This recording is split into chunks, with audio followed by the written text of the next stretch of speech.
So for Tieltalk episode 21, I had the honor and privilege to sit down with Duan, Ruff. He is the new director of Black African American Cultural Center at Colorado State University. We talked about how he's settling into his new role. We talked about the multitude of certifications that he has. And we also talked about him and his journey on his way to become a yoga instructor. So without further ado, Tieltalk episode 21. Let's go. Black star like the bronze by my shine harder. Detroit red for my people who like the Godfather. We gotta talk economics, bonding and fill vaults. Here they give you the real pulse. It's Tieltalk.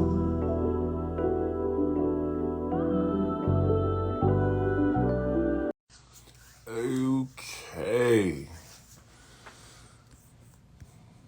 We are live in that thing. Trying to wait on more people to get up in here before I get started. Got a good one for y'all today. All bangers. Y'all know I'm coming with that heat. Tell a friend to tell a friend. Go ahead, join in.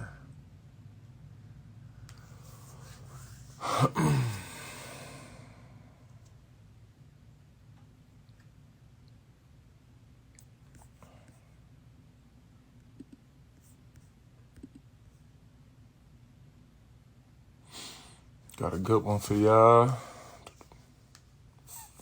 Wait for a couple more people to get in here before I get started. Got the man of the hour gonna be on in just a second. I know that's who y'all waiting on. Should be good. Let me hit y'all with a good old Tieltalk song. Yes, sir. What's going on, cuz? We got to talk economics, bonding, and fill vaults. Here to give you that real pulse. It's Tieltalk. Y'all know what time it is when y'all hear that, so I'm going to go ahead and get started. What up, cuzzo? Appreciate you tuning in. Good evening, y'all. Welcome to the 21st episode of Tieltalk. I am your host, Tiel. And y'all know this the platform that discusses all things regarding the culture. So if y'all didn't get a chance, go ahead, hit the YouTube app, log in to your Safari, whatever you got to do. Go look at my last episode. I had Topaz on there, world-class chef. She talked about how she be whipping it in the kitchen, left wrist whipping. Y'all know how she get down. Talked about her catering company titled Sweet Face Confections and how she got that started just off a whim with her and her husband. So y'all go ahead, like, subscribe on YouTube, Tieltalk, Tieltalk. Moving on. So now, my next guest, Duan Ruff. I know y'all see me posting about him all week. He truly is a brother that me and him go way back. I met him during my time at Colorado State. Shout out to the Rams. So for those of y'all that don't know Duan, let me go ahead and get y'all acquainted. So education is the calling in my next guest's life. He's answered that call. He believes that educational leadership is about service to students and colleagues. Now, Duan has spent his entire professional life serving in education and wellness as a teacher. So my next guest, he loves to teach and his life is rooted in that education. So he spent his entire professional life serving in education as a teacher, like I just said, administrator, the director in the Denver and Fort Collins community. He was originally born in St. Louis. Shout out to the Lou. Y'all know that's where we from. But he was raised in Park Hill, Denver. Shout out to Denver. I absolutely love Denver. So he has a dynamic spouse and he has 4 extraordinary children. Shout out to the Ruff family. Now, Duan has his bachelor's degree and MBA and is in currently pursuit in his educational doctorate. So my man loves education. Life is rooted in it, and he's going for that good old doctorate. I mean, it just don't get much better than that. So in addition to the degrees, he also has his principal license and certification in educational leadership, policy studies from DU, and as a yoga instructor from the I'm Unique studio. So y'all mean to tell me he got certifications as a principal, got his MBA, got his bachelor's, and now this man do yoga too? I mean, there's really not a lot that he can't do. So I'm telling y'all, my next guest, he's really like that. So he most recently he served as Dean of Students and Director of Safety and Security at a private school in Denver. So as an alum of Colorado State, shout out to the Rams, he's a former athlete and he served as the assistant director of the Black African American Culture Center. Now he brings a great passion and love for Colorado State to the work that he does for students in the BAACC. So congrats on order, because as of June 1st, he is the new director of the Black African American Culture Center at Colorado State. So go ahead, give it up for my next guest. He's following in the footsteps of Bridget Johnson, who is a very good friend of mine. She's done such a great job. I remember her when I was there in my time. Vivian Kerr, of course, the famous Blanche Hughes and Don Pearson, just to name a few. So without further ado, I'm going to go ahead and get my next guest on here. I'm going to go ahead and extend this olive branch to him, and then we can go ahead and get started. Yes, sir. Yep, he already in here. Go ahead and accept that for me, my brother. Wait on him to get in here, y'all. It's going to be a good one. Got a good one for you. Yep, I just sent you the invitation. Yes, sir. Here we go.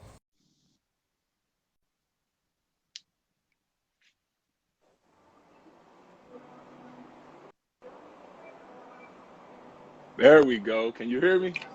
I can hear you just fine. What's going on? Yeah, what's going on with you? I just want to say thank you for coming on Tieltalk, the platform that discusses all things regarding the culture. I'm going to tell you right now, I was so geeked when I extended the olive branch and I asked you to come on the show, and you accepted, and I do appreciate that, man. I was, when I was doing your intro, I was telling the audience that, me and you go way back, because that's how I met you.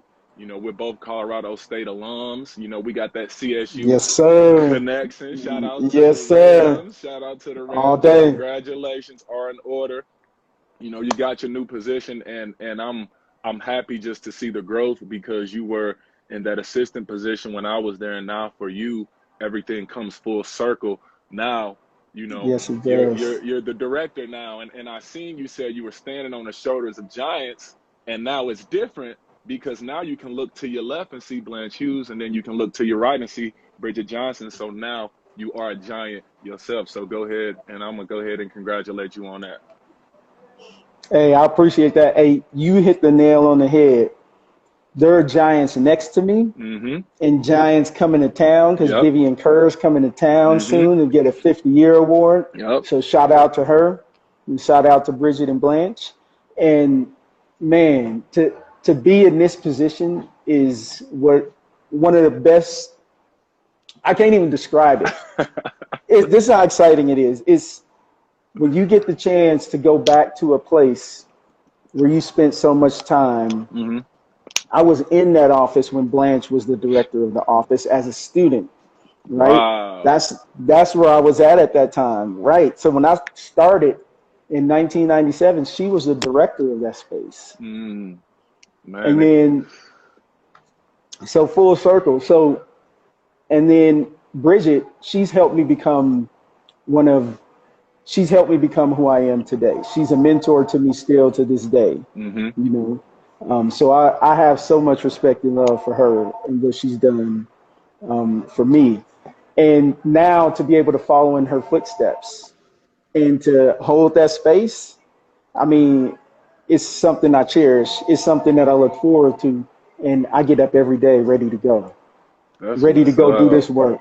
Because I know there's an expectation, right? There's because you get in one of these roles, and it's like, hey, for CSU, you help students cultivate the Black experience on campus. Yes, you do.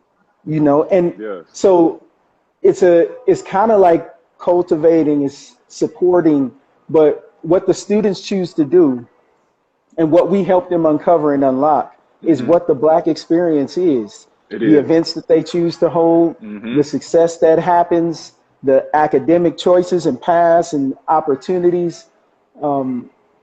That's the Black experience. And that's what I get to go sit in and go help cultivate every single day. I love it. Man, I love it. Again, y'all to give my brothers flowers while you're here, man. Congratulations on that. It really did come full circle, because I can remember when I was there, y'all would be throwing just kickbacks and spade tournaments, and we just chilling, and you on a grill, and we got music. Like, that's like, I felt like the BAACC was like a different university in itself, from Colorado State. We are a part of it, but it was just something different, because when you're on a PWI like that, and we are the minority, the vast minority, because when I got there, I'm looking around and I'm assuming every black student that looks like me is an athlete.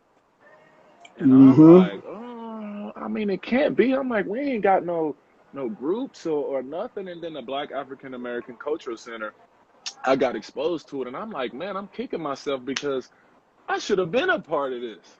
Yes. I should have been a part of it, man. So with that being said, I want to thank you for your time.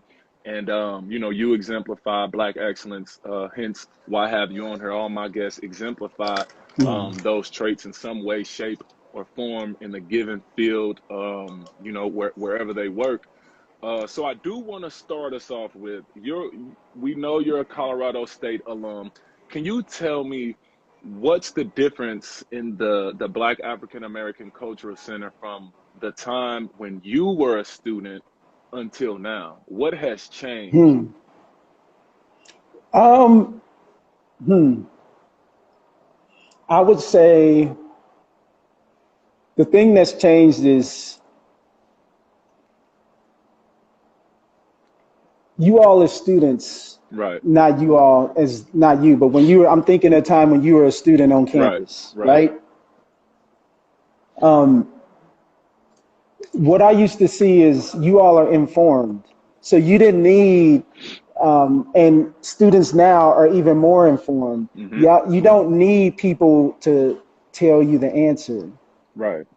You need people to help you discern and decipher information. Yes. They need people to help them critically think about things and provide opportunities to learn another perspective and to give your perspective to someone else. You know, those are the critical learning environments that need to be happening now. That wasn't the case when I was a student, right?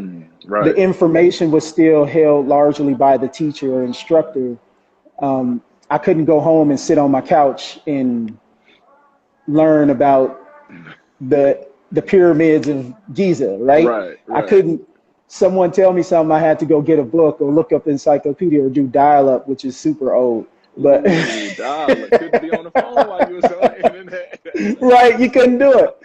Like, man, we would get on the internet before we get on, we'd be like, hey, if you need anything, you got to hit me up now, because for about the next hour, I'm going to be downloading music. So, or studying, so you ain't gonna be able to get me on the phone. So just come through, you know. So, you know, that's the biggest difference I see. The role of educator is changing. Yes. Right. And especially for Black students don't think the only way to go is through athletics or entertainment anymore. Right. You know, you got this show. A lot of Black students are now thinking about, what can I create? What can I start? Yes. So that's where the critical thinking, and you don't need to let them go and find the information and you just help them decipher and help them make it through it, navigate it, you know? So that would be the biggest difference I see. Okay. So other than that, it's like an athlete. It's like the athletes today, right? Right. The access to training, nutrition, the things they surround athletes with now make you a better athlete today than you would be 30 years ago. Not better as in potential or physical ability, but could you imagine if, first the evolution of it is Michael Jordan was jumping from the free throw line when he was in high school, college. All of us watching him, we've been trying to do that since the age of 7. So now everybody, everybody jumping from the free throw line if you got some That's athletic true. ability, That's you true. know? So people will evolve, right? Right. And then as you look at students, we were smart, yeah, Of course. but y'all have so much more access to information. Yep. You all are getting smarter, younger. You have access to knowledge at your age that I didn't. Right. And there's people younger than you that got access to information at a younger age than what you had. True. That's very true. You know? So, and then it just continues to go. So that's what I see. Man, and it's crazy that you say that because on a couple Tieltalks, a couple shows ago that I had, we were talking about the same thing, how a lot of information is just readily available at your fingertips, where, you know, versus 15, 20 years ago, you would have had to do the dial up, you would have had to do this, you would have had to do that. But now, you know, students now are, okay, cool, now I have access to said information, and all I have to do is really differentiate between what's a fact and what's an opinion. And I think, you know, because it is a lot of information out there to sort through, and unfortunately, as easy as it is to put the information out there, it's just as easy to give you bad information. It's just like a habit. You know, I can teach you a habit and you can learn it in 22 days, but it's as easy as it is to teach you a great one, I can teach you a bad one. You know, just the same. And so I was looking at your interview while I was reading it, and I saw that you said y'all were adopting the word of the year, and that was connecting. So you said connecting, and so are you trying to connect these students with more resources or more outlets other than athletics and entertainment? Why did you choose that word, connecting? That's a great question. And it's all of that. That's the first thing I'll say. Okay. But the very first thing is coming out of a pandemic where the term that we used is social distancing. Right? Right. The first thing that I've seen that students want to do is connect. Right. They want to connect with each other. So the first way is for students to connect with each other. After that, the next one is definitely connect to more resources. So many students nowadays have the desire and want to do something, and some of them just need to be connected to the right resource. Right. So I'm gonna keep putting resources, people, opportunities, all of those things, keep putting them in front of students so that they know that they have these options. And the more you put it in front of them, the more they may be likely to use those resources, right?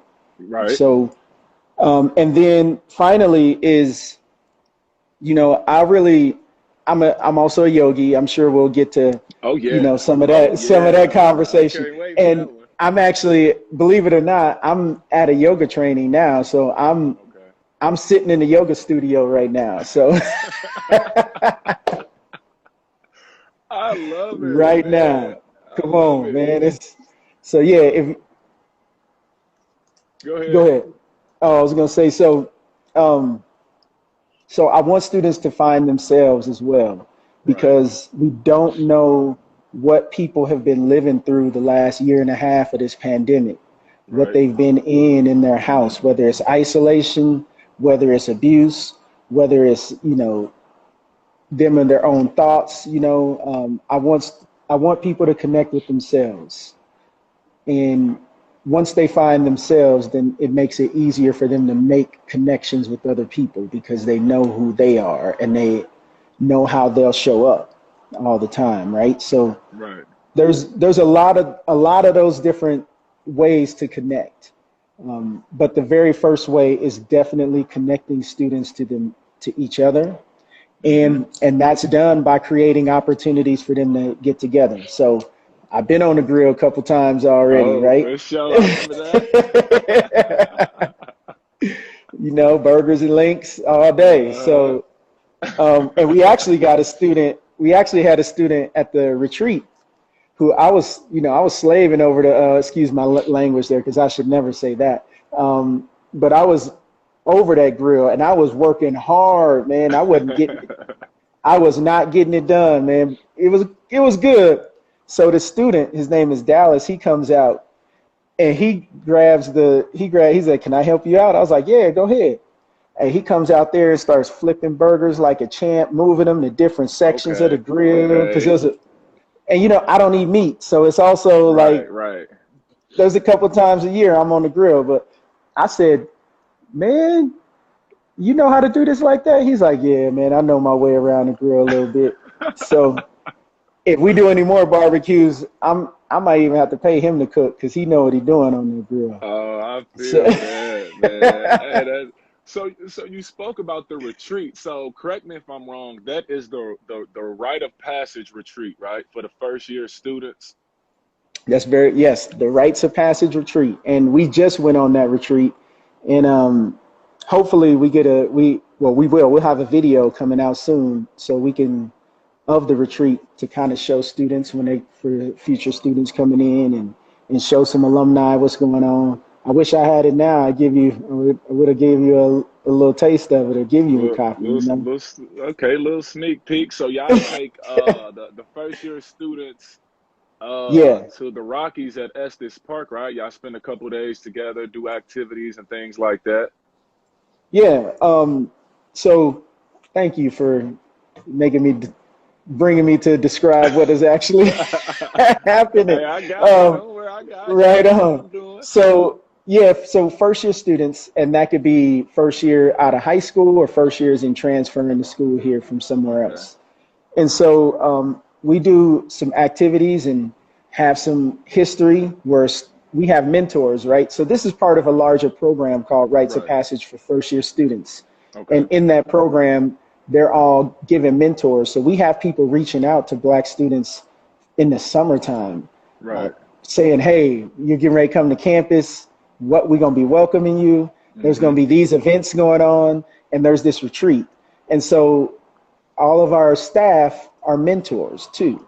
So not only are they programming, but they're also being mentors. So our staff they on point. So I give them shout out to the best staff. Any of y'all watching, throw a comment on there or something. And so I think so at the Rites of Passage, I think that really helps welcome students. And then the retreat, if they go on the retreat, it connects them to other students doing activities, having conversation about who they are. Because for the first time, some of these students are coming to a place like Colorado where you're in a place where there's not a lot of you.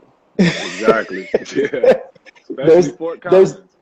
Right. And the things that you're used to, even the people you're used to seeing when you pull up and drive somewhere, to the restaurants, to any of that stuff. I really think this program helps them get acclimated to the city and to other first year students who identify racially the same as them. So so that's what the program is. And the retreat is the place. We usually do that in the early fall at the YMCA at Estes Park. And we do things like archery, horseback riding, hiking. There's a little bit of everything at the retreat. And of course, there's food, there's a talent show. There's all kinds of dope stuff that happens. Man, that's what's up. That just shows the importance of, the Black African American Culture Center on a primarily white institute like Colorado State. Because I remember just being on campus, and I actually remember being in class, and one of the girls told me that, did you know Fort Collins' nickname? I'm like, what's the nickname of it? Vanilla Valley. Like, I had never heard that term before until wow. She was Hispanic, and she told me that it was Vanilla Valley. So to my surprise, I'm like, well, it makes sense. It definitely makes sense. So, you telling me all of these resources that the Black African American Culture Center provides, it's, at that point, it's a necessity just to bring these kids together and give them different resources, because you all provide cultural programs, leadership development, academic enhancement, mentoring programs, and personal development. Like, you literally cornered a market with life almost. you know, and you Hmm. basically say, Hmm. listen, you come to Colorado State. I know it's Hmm. not a lot of people that look like you, but the few that do look like you, this is the space we've created, you know, and it is a safe space. It's a space where we can talk about George Floyd. We can talk about Breonna Taylor. We can talk about, you know, whatever it is that, you know, you need to talk about. But all the while, we connect you with these different people and these different resources that can, you know, that'll help you in life, not just in education, but it'll help you in life. And I think we need more of that. And with somebody like you running the show, come on, man. Come on, man. Like, you're going to do your thing. Hey, you know, I think I really appreciate your words. And, you know, as I sit, I looked at this retreat when it was over. And it finally kind of clicked on me that, you know, some of these students are going to be looking to me to help support them through their journey in college, right? Yep. And it just makes me think this has been built over years. Like there's been decades of people putting in work in the back office to make it what it is today, right? So of course when I come into this role, I'm thinking it's time to turn up. Oh, yeah. We about to take this thing Yes, to the sir. next level, even more so, right? Let's go. Because the students deserve that, right? They do. And they deserve it. And, you know, I think back to my experience and I say, man, I wish I knew then what I know now. Yes. And I'm like, wait a minute. Oh, wait a minute. There's some students I can put up on game right now. Yep. Oh, yeah, let's go. You getting all this knowledge. You getting all these resources. You getting everything that I wish I would have had at your age. You getting all that. All of it. And and whatever I've gained since then, right? Because now with the yoga and the, you know, meditation that I practice and stuff like that, it's giving me a new calm about things, but excitement, you know? Right. Like, you know, I'm calm, like in yoga, they call it the sthita and sukha, right? Strength and ease. Okay. You know, where Strength and you're ease. showing strength and you make it look easy, right? Okay. Because you've practiced and you've worked at it so hard, right? And that's what I'm trying to do with this work, man. I'm trying to get after it to where it's second nature to me, so I can focus on having fun doing it, you know? Yeah, that's what's up, man. Let's talk about that yoga though. Like, how did you first get into yoga? Like, how did that even come about? So my wife, she's a way doper yoga instructor, and she's taught all over the place. She's taught at the Civic Center. She's taught at, you know, downtown. I mean, she's super dope. So we have 4 children, and as you know, they were all young, so we couldn't really go anywhere to do yoga. So she started a home practice. Right. And then I would dabble in it here and there. You know, I've always worked out. So at this time I was probably powerlifting or doing some kind of, you know, any kind of cool, I was probably in the middle of a P90X set or something, you know, something like that. Right. And so I would jump in with her here and there. Well, then she went to go get trained. So she got her 200-hour certification. And once she got her 200-hour, she was using me as her guinea pig. She was using me to practice on, right? So I got good at yoga being her student, you know? Wow. So full circle right there. Life comes full circle. So then she links up with Tyrone Beverly and I'm Unique. And they throw a training, and they have 2 or 3 trainings. So I jump into their training and get yoga certified. And what's dope about that is it was all a group of Black yogis. Wow. You know? So I got a crew of Black yogis that are instructors. Like one of them was teaching in Africa. She was just teaching in Africa in a tree house. That's like dope. a full That's dope dope. tree house in the middle of Africa, bro. Like, and so we're doing a yoga class, and it's virtual, of course, but Hmm. she's out there telling us about her experience, and she's just part of our crew. We went to Bali to do yoga because the guy who is our teacher, he was teaching out there, and he brought all of us to teach with him. So Right. we've been to Bali, which was a dope trip, and all kinds of places across the country, man. So it's a lot of fun. And me and my wife, we do a lot of partner yoga. We did Hmm. acro yoga when we were younger. We used to do a lot of acro yoga where I would put her up on my feet and hands and do Oh, all that kind of oh stuff. yeah, I like that. I like that's dope. That is dope. I'm gonna have to get my girl to do that. We're gonna have to try Yeah. Hey, and you would be a good base because you got long legs and arms. You know what I'm saying? it. Right, Uh, sometimes, I got a little shorter legs, so sometimes my wife, she's my same height, but she has a right. longer legs. So Uh-huh. when I'm basing her, sometimes she can still kind of touch the ground. But Right. but so yeah, so I practice yoga a lot. I got my 200 hour, and now the studio I'm sitting in right now, called the River. Shout out Hmm. to the River. Um, I'm in training to get my 300-hour yoga certification to get 500 hours. Once I Okay. do that, then I can teach yoga instructors. My wife is already teaching yoga instructors because she has over 500 hours. Right. She has her certification over 500 hours. So once I do, then we'll be able to do some joint teaching. And like this coming up here towards the end of this month, we'll be doing a partner yoga teaching session up in Fort Collins. So um, Wow. yeah, so we do those all the time anyway, and we still do these other things called healing spaces that deal with meditation and trying Uh-huh. to help people find themselves by going into themselves, right? And doing some Hmm. breathing. So there's several techniques to it, and the difference between breathing and meditation, right? Because Hmm. you can do breathing exercises but not be meditating, Right. and you can meditate without really doing a manipulating your breath, right? Okay.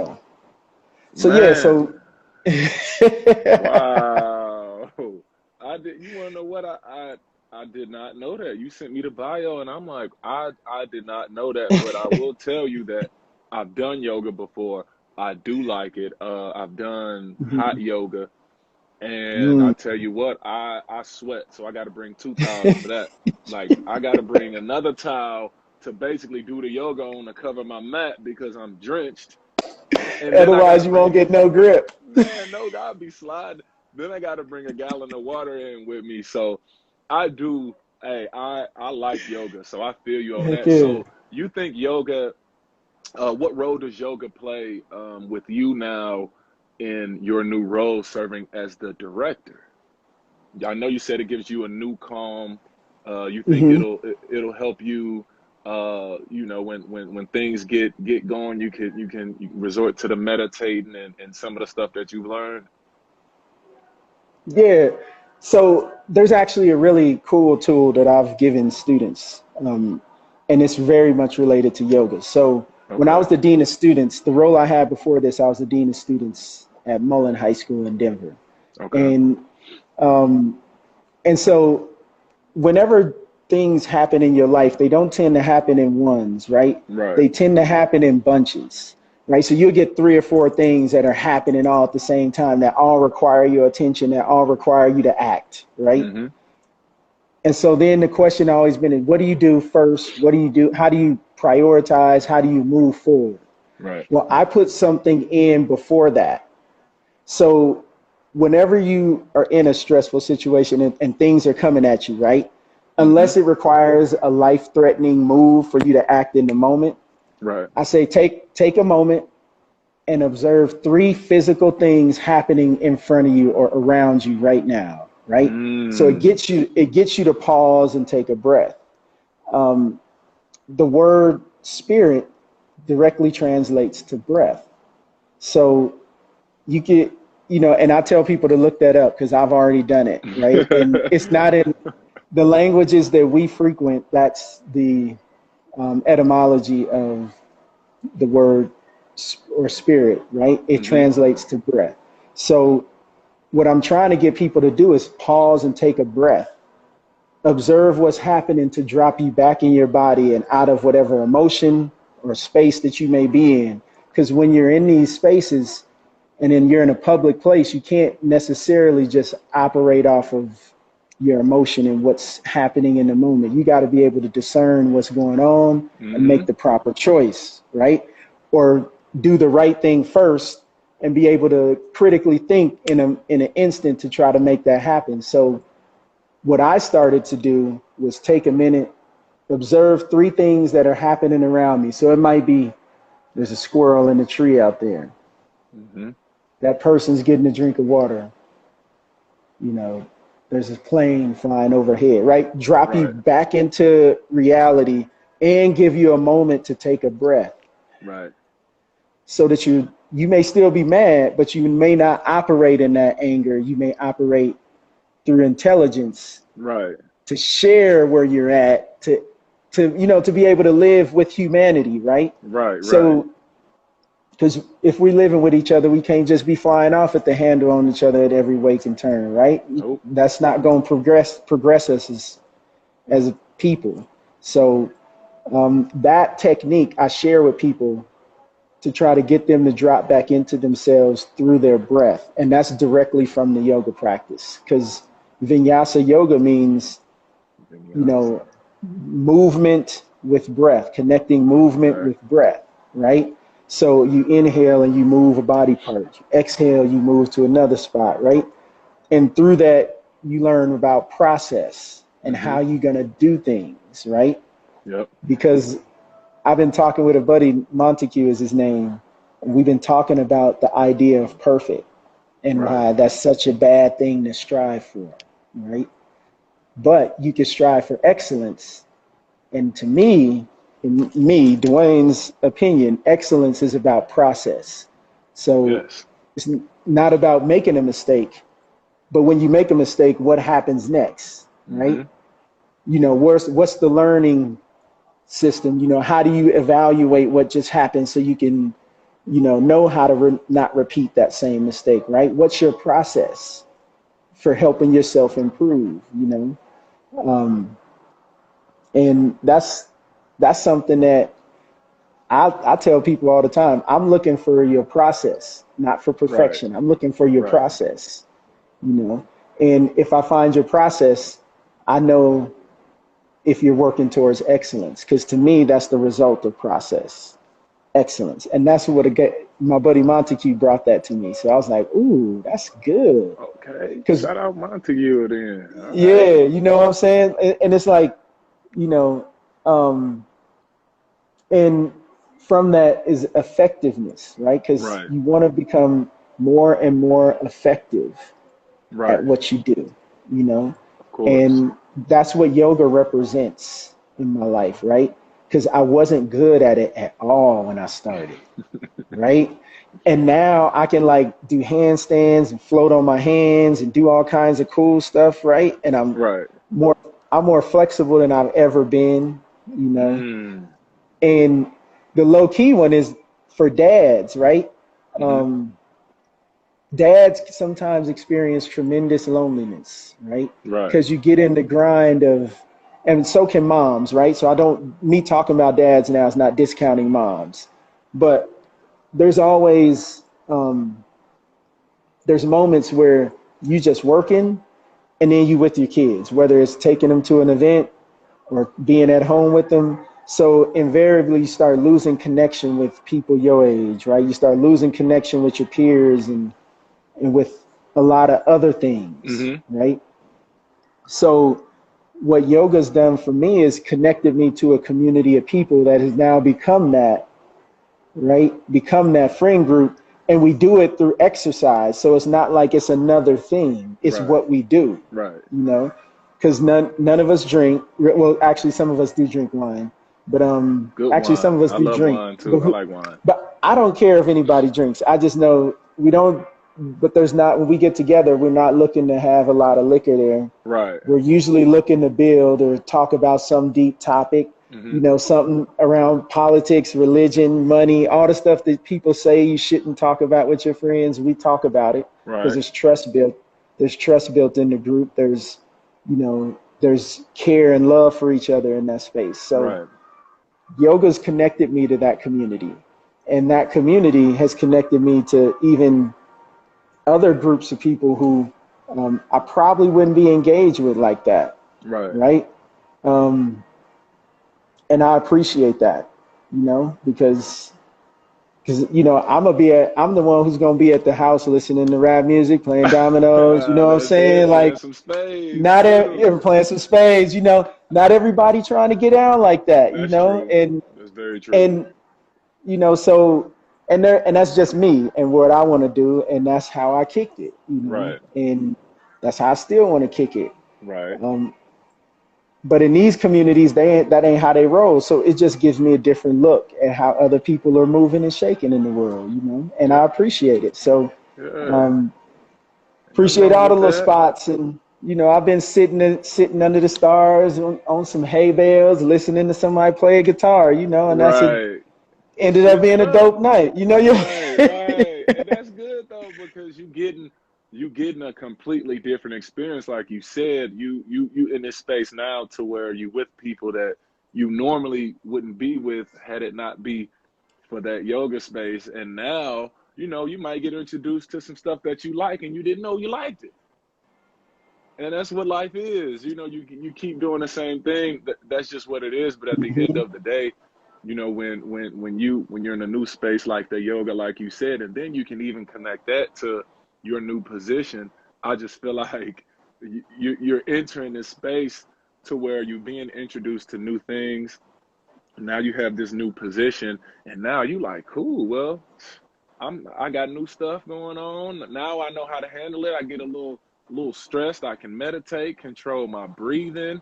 And you know, maybe you meet somebody there that, like you said, you normally wouldn't, you know, rock with, and then they introduce you to another a breathing process or a breathing exercise or whatever the case may be. that's it. I give them all that. So you're spot on with that. But I would say the biggest thing is that I want them to know and get from me is that I am, this is the worst I'm going to be as an employee for them, Right. as a director for them, because I'm going to be better tomorrow. Oh yeah. And the next day I'm going to be better tomorrow because with this yoga, with the best thing I'm bringing to them is my process. I'm going to get better for them. So every amount of feedback, whether it's good, bad, or indifferent, is going to be to help me grow for them. Every bit of, you know, support, every bit of struggle, every bit of, you know, issue they have that we have to go fight for them and with them for, any of that, right? Whatever we got to do, they know that they going to get my process, Oh yeah. right? For sure. And my process is going to keep improving every single day because I'm going after my doctorate too. So I'm still trying to go and improve too. So Oh man, this dude is doing it all. You got a bunch of certifications, educated. Now you going for the doctorate, and you doing the yoga thing, and you the director. Hey, I applaud you, man, because you know, heavy is the head that wears the crown, man, and you know, it's nothing like having a plate full when you ask for it, and now you get that doctorate. That's just it's the icing on the cake right there to add to what's already an impressive resume. Now you just go ahead and, you know, dot the I's and cross the T's with that one.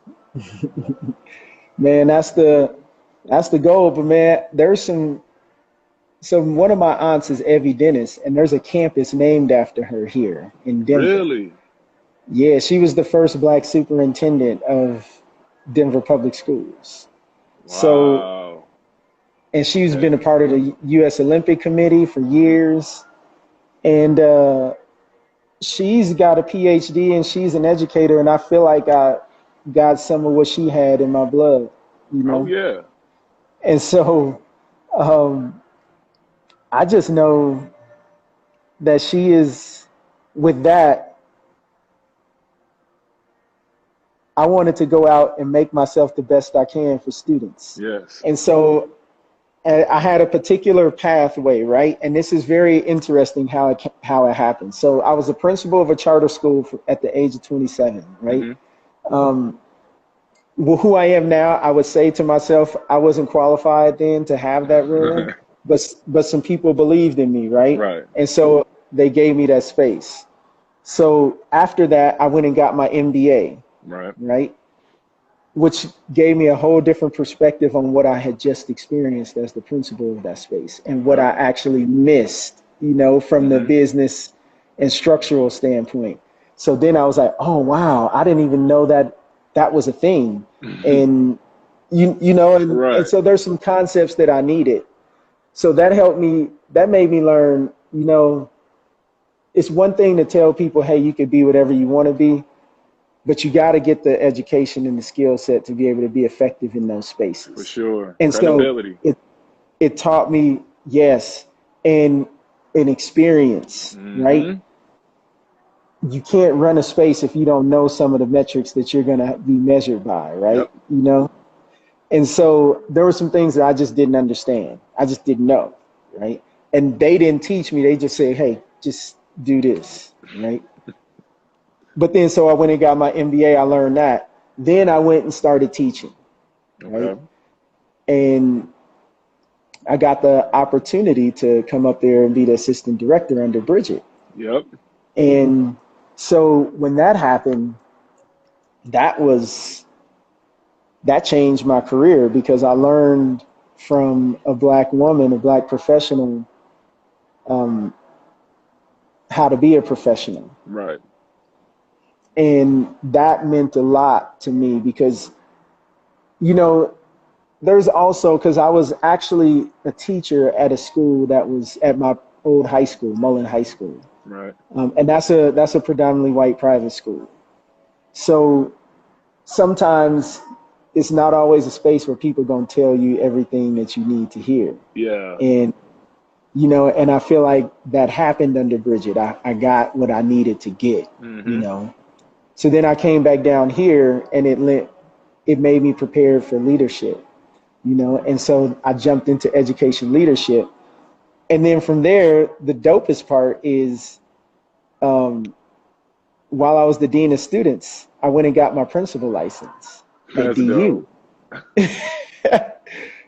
But I decided to come back. I want to do this work I'm doing so bad. I decided, even with a principal license and an offer on the table, I decided I want to go be the director of the back office instead of going and be an assistant principal. I'm like, I want this space. That's what's up, man. What a journey. What a journey it is just to sit here and listen, you know, just the certifications you got from being a principal at 27.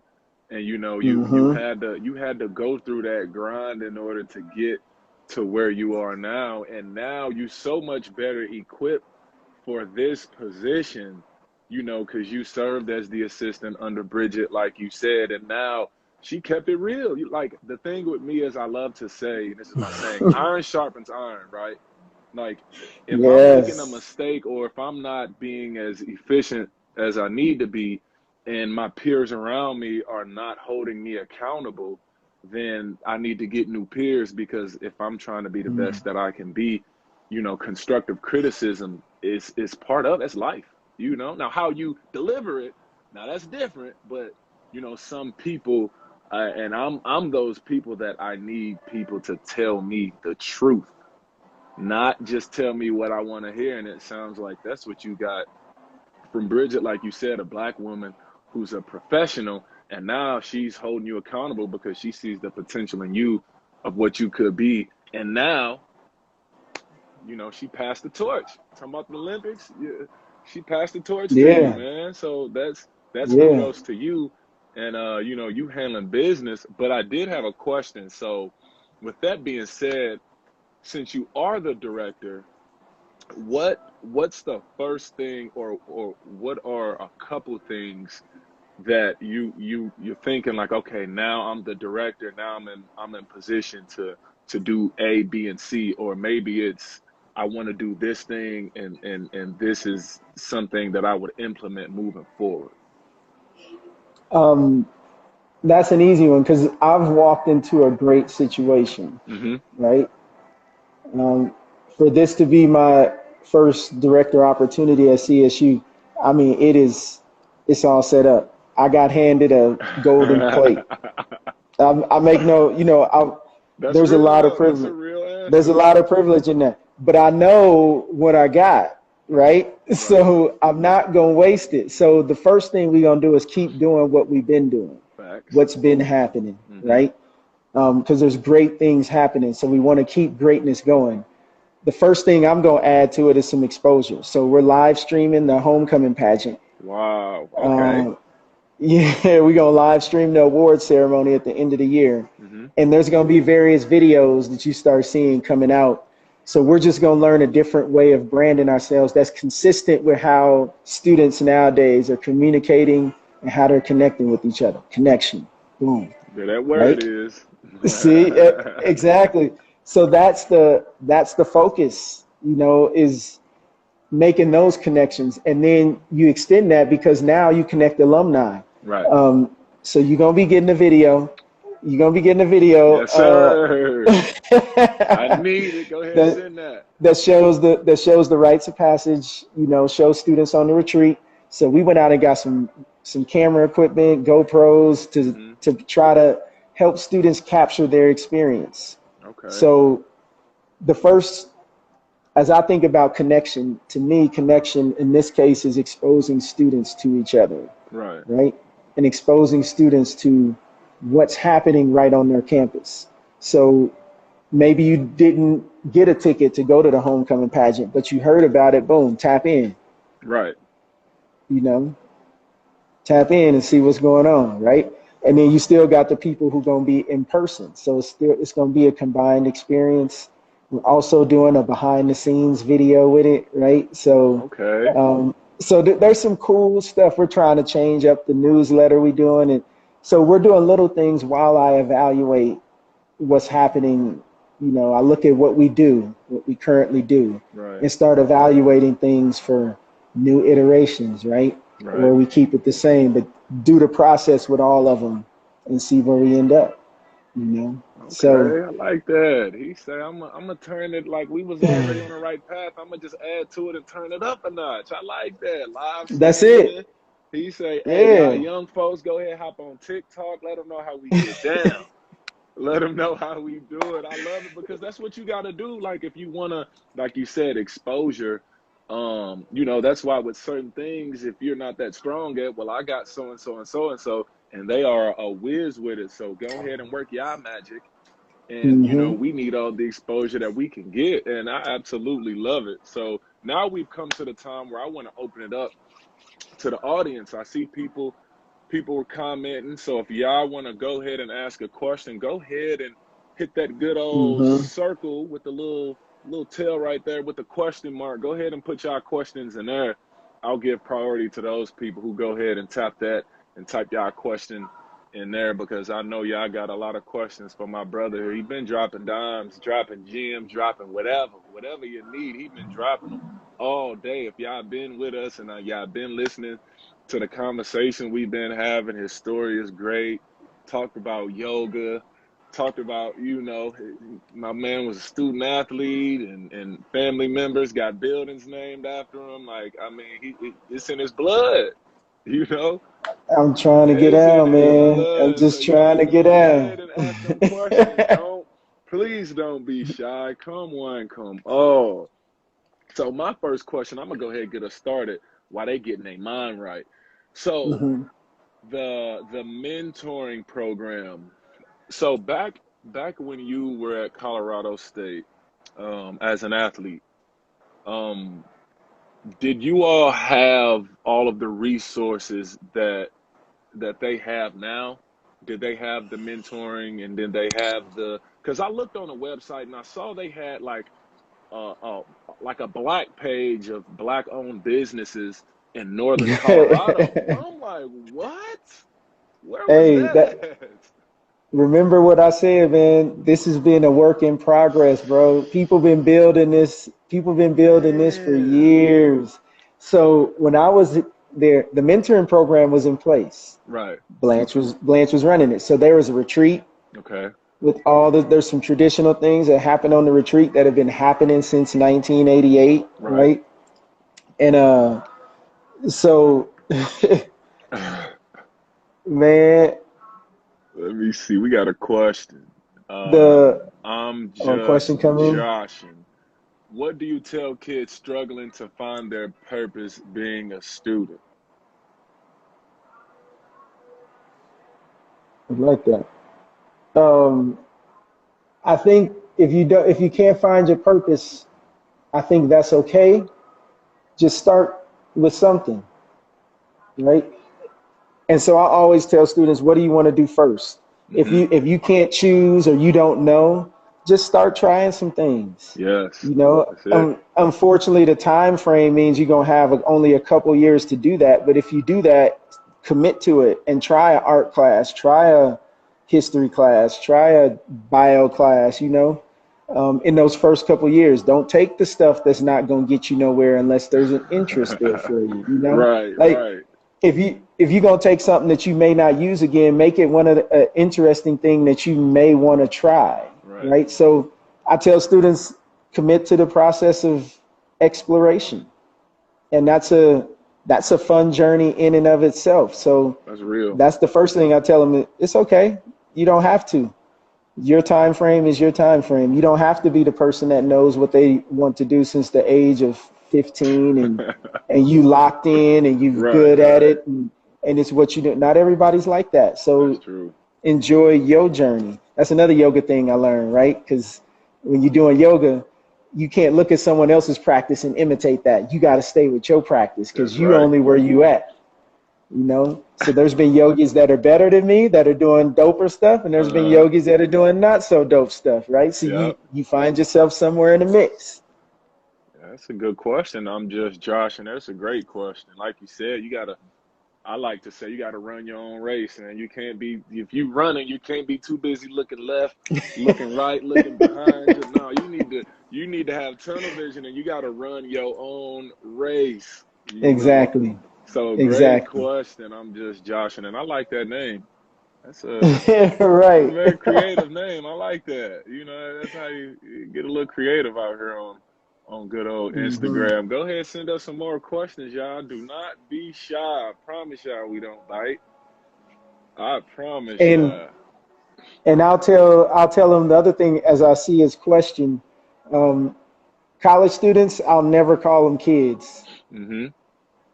You know, I'll never call them kids. Under high school, I might. Depends on where they at maturity. But college students, I will never call a college student a kid. You're an adult at this point. You're just learning how to be a better one every day. You're just getting better at it. I like that. I absolutely love that, man. Yeah. And that is true. Know? That is true. Come through, y'all, with the questions. Don't be nervous. I'm just Josh and got us started.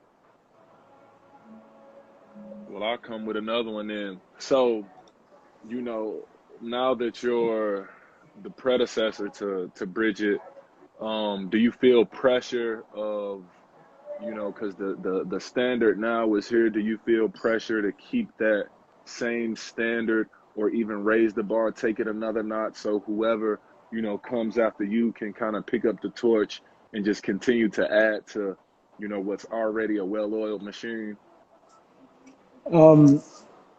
Yeah, I mean, I think that pressure's there and it exists. I'll be lying to you if I told you it's not there. But I guess I feel I'm confident that I'm equipped to do the job, right? So I'm not hindered by what that fear could be, right? So I know my commitment's there, and I know I can't try to be, I can't try to be her. Right. Yep. Yeah, I can't try to be her. Yep. I gotta be who I am and bring what I have to the table, right? I can't leave part of myself because I'm nervous or fearful at all, because that's going to be the worst thing, because she was part of the reason why it's hard for someone who's been there for as long of a time is that she's been such a rock. She's been so stable. She presents so much stability. Yep. You know, she didn't have to think about things when she's ready to pass the torch. Right. Or she passes the torch at her best. I get it at my beginning stage, right? So that's where the pressure kind of is like, oh, damn, I got to live up to who she was in year 10, you know, because that's what she's left me. Yep. And, you know, I think there's a couple things. I have a great staff that knows how to get things done, and they getting it done. Adrian Jones is on point. You know, he's a rock, you know, and the student staff, they get down, and I couldn't do it without them. So I make sure they know that, because in your first year, you need the people around you like you wouldn't believe, and you need them every year. But that first year, you know, I told them I need y'all to see stuff and tell me. Yes, let me know so I don't get blindsided. Yes, I'm like I'm willing to take whatever bullets we got to take, right? If we got to take hits, you know, I'll take them. But I think we just got to make sure that I got to know what you know. I got to see what you see, because don't sit there and be like, we should be doing this. No, say that. Yeah, that's it. Yeah, this ain't no dictatorship. But you got to let me know how you're feeling. Right. And I think that creates comfort, and it empowers students because they know that their thoughts and their opinions are going to be heard. So, okay, it's good stuff. Okay, yeah. Bridget definitely was. She was definitely, you know, throwing haymakers for 10 years strong. But I do think that, you coming in now, you've already been a part of her tenure. You've seen how it is. You've learned. You grew. And I'm confident, and I'm not even on campus no more. I'm confident that, you know, you can pick that torch up and like you said, just continue to be you. You're not Bridget. You are yourself, and you're gonna put some of your swag on it. And maybe, you know, somebody like me will be able to come back and be like, man, when I was here, we did this, and now y'all doing that. Now y'all live streaming the pageants and the awards. Like, dang, okay. So I think that's you putting your stamp on the Black African American Culture Center. And I believe that, you know, everybody's got to have, you know, they own thing. And I feel like you'll find it. And I'm gonna go ahead and wish you luck, man, because I really believe that you can do it. So, okay, you got another question. I am she 1977. How do you combat against the hate that you get from people feeling like there shouldn't be an organization for Black students? That is a great question. I think I don't worry about the answer to that question, because I know what the reality is. The reality is the office like ours is needed because I've experienced Black students need this space. Yes.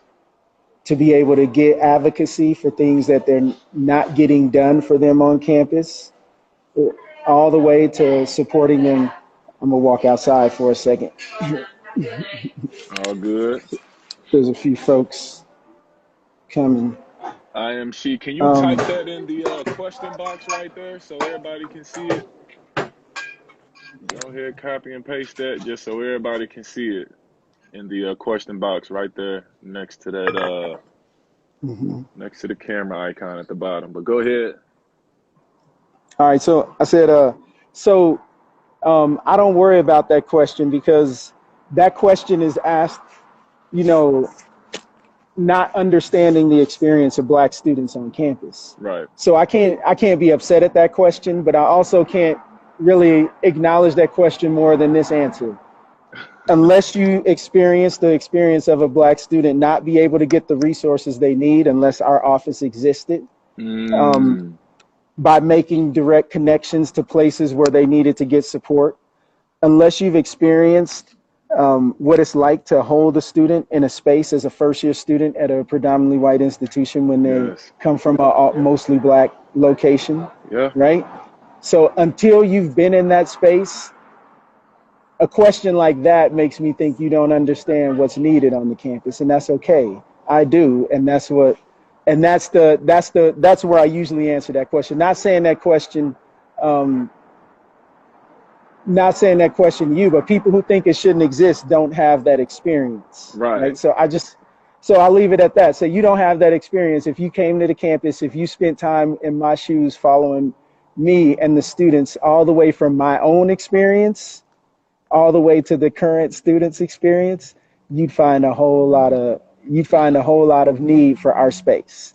And that's the work I do. Right. I know what I needed, and I know what they need because they tell me. Right. Thank you for this space being here. Yeah. Like if you're mad at the space, then it's first of all, it's not even for you because you can't even understand why we need it. This space is not for you. It's for people. The black kids that's there, where you, like you said, you come from a predominantly black area, and there's no familiarity with anything. You like, man, no spades, no dominoes, no nothing, beer pong and flip cup and it's different. Do you remember any of the black movies coming out in any of the theaters in Fort Collins? And the fact that you have to think like that, that's why our office is needed. Ooh. Just that. You want to know what? Selma came, but y'all want to know what? Y'all rented out the movie theater so we can see it for free. Sure did. Sure did. Remember that? Yes, like, I do remember that. Yes. I'm like, man, like that's crazy that you said that. I just remembered that. And that's why we rented stuff out like that, because they would bring it in for like 2 weeks or a weekend and claim it's not selling, so they wouldn't show it anymore. So things like that make me say, or not knowing where to get a barber in town. Ooh-wee. So you can't get a cut, right?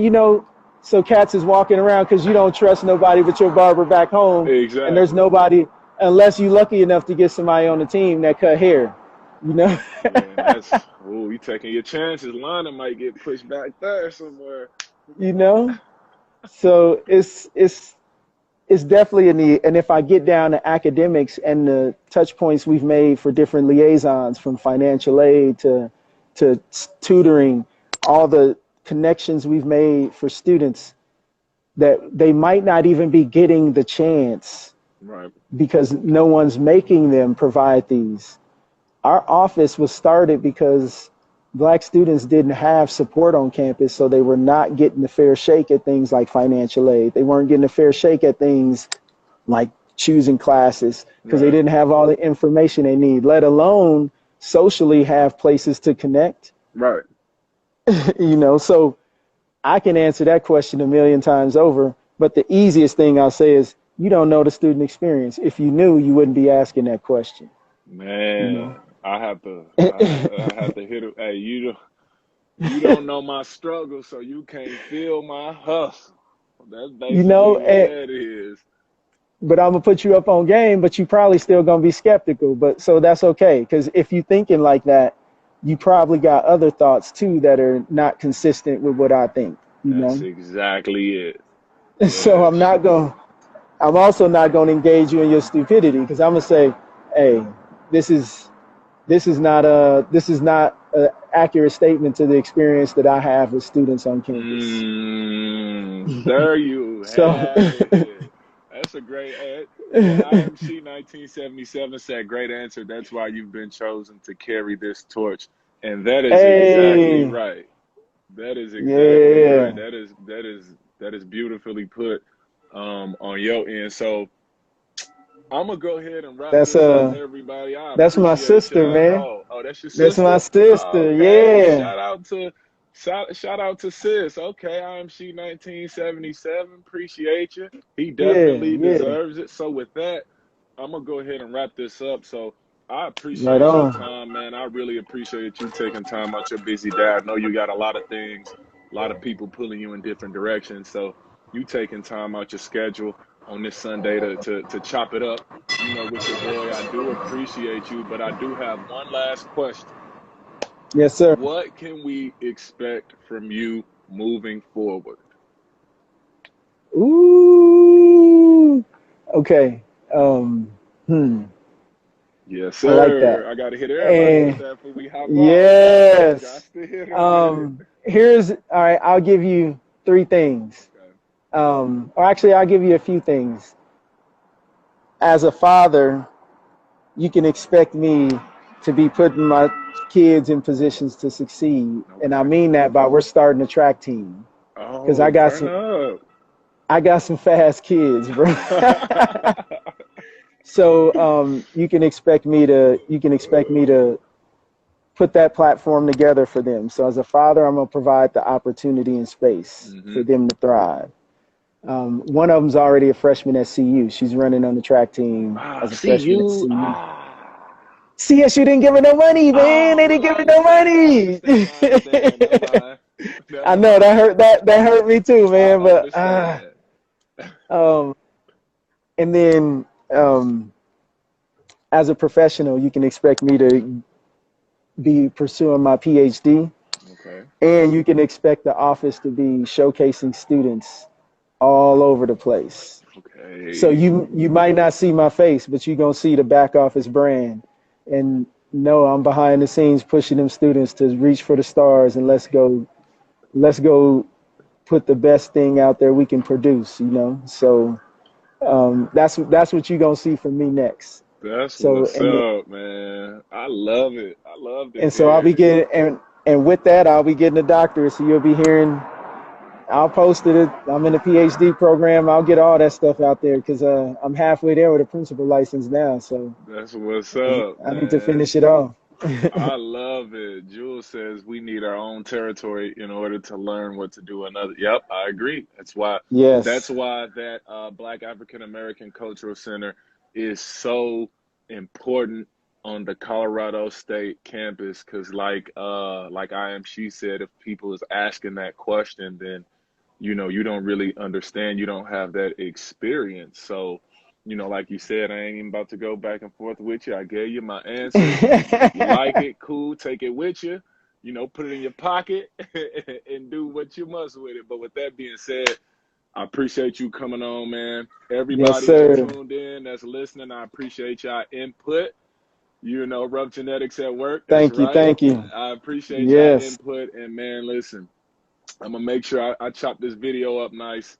And it's probably one of the better Teal Talks that I have had. It's been a pleasure having you. Oh, Good man. luck with Such everything moving forward. Such a pleasure. If you need anything, I'm always here to support. You got it. And right back at you. I'm here to support too. So when we get stuff going, if you want to do an episode, come back for a weekend or something, do an episode from the campus in the back office. Ooh, we would love that. Yes. Okay. I like that. Yeah, we can. All right, we can work something out like that. We can definitely Let's do that, man. Yes, right, yeah, and I mean that for real. Yeah, get the whole experience, man. Get you a day in the life. Man, we could do that, bro. We could do that. And the sky's the limit. I'm trying to work with y'all, man. So let's get it. That's part of the turn up, man, is let's get it and let's make it happen. Appreciate you, man. You go ahead, have a good day. I appreciate y'all. Tieltalk. Right on. I'm your host, Teal. This is the platform where we discuss all things regarding the culture. I am signing off. Appreciate you. Black star like the bronze by my shine harder. Detroit red for my people who like the Godfather. We gotta talk economics, bonding and fill vaults. Here they give you the real pulse. Tieltalk.